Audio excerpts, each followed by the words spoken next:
Sahabat Sari Lupis yang saya cintai. Dalam kesempatan ini saya akan menyampaikan informasi tentang peristiwa hukum yang menyangkut masalah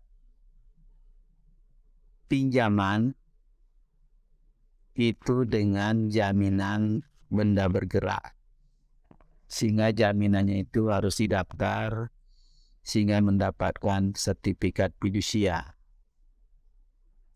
Nah, sekarang sejauh mana sebenarnya ini kekuatan sertifikat fidusia untuk memproteksi keamanan dari pihak kreditur. Ada kejadian yang cukup menarik, yaitu di sebuah bank mengeluarkan pinjaman dengan menerima sertifikat BPKB mobil. Kebetulan mobilnya mewah. Nah, jaminan mobil ini BPKB-nya kemudian dijaminkan, sudah didaftarkan di Menkumham. Seiring berjalannya waktu, akhirnya kredit dalam cicilan pertama, kedua, ketiga lancar, karena si debitur ini dianggap oleh bank itu bona fide, sehingga waktu pemberian kreditnya itu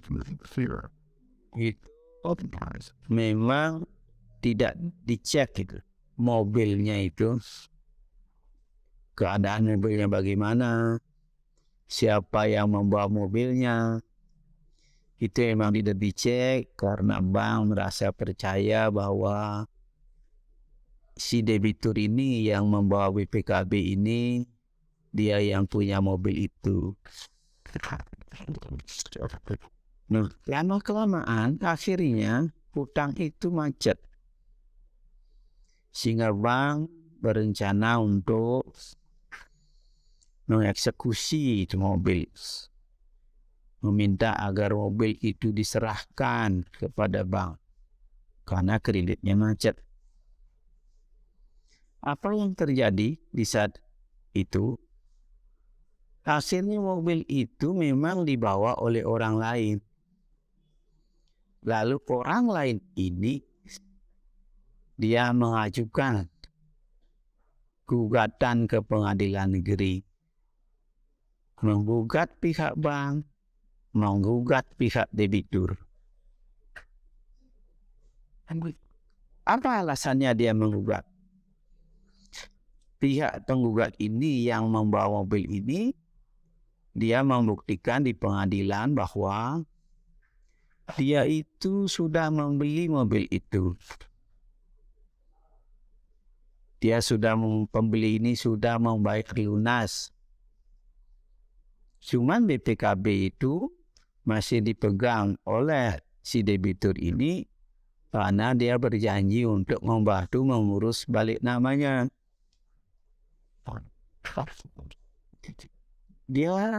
Si penggugat ini berhasil untuk membuktikan bahwa dia sudah menjual. Pemilik mobil si debitur itu sudah menjual. Si penggugat ini juga sudah membayar dengan lunas. Dia buktikan di pengadilan, kwitansi, tanda penerimaan uang. Dan perbuatan jual beli lunas mobil itu adalah sebelum pihak debitur ini meminjam uang di bank. Jadi peristiwa jual beli ini terjadi sebelum ada peristiwa pinjam meminjam di bank ini. Akhirnya apa yang terjadi? Akhirnya hakim memutuskan bahwa pihak yang menggugat ini gugatannya dikabulkan. Jadi penggugat ini yang dinyatakan yang memiliki mobil itu. Kemudian menghukum pihak bank maupun pihak penjual untuk menyerahkan mobil itu. Untuk menyatakan bahwa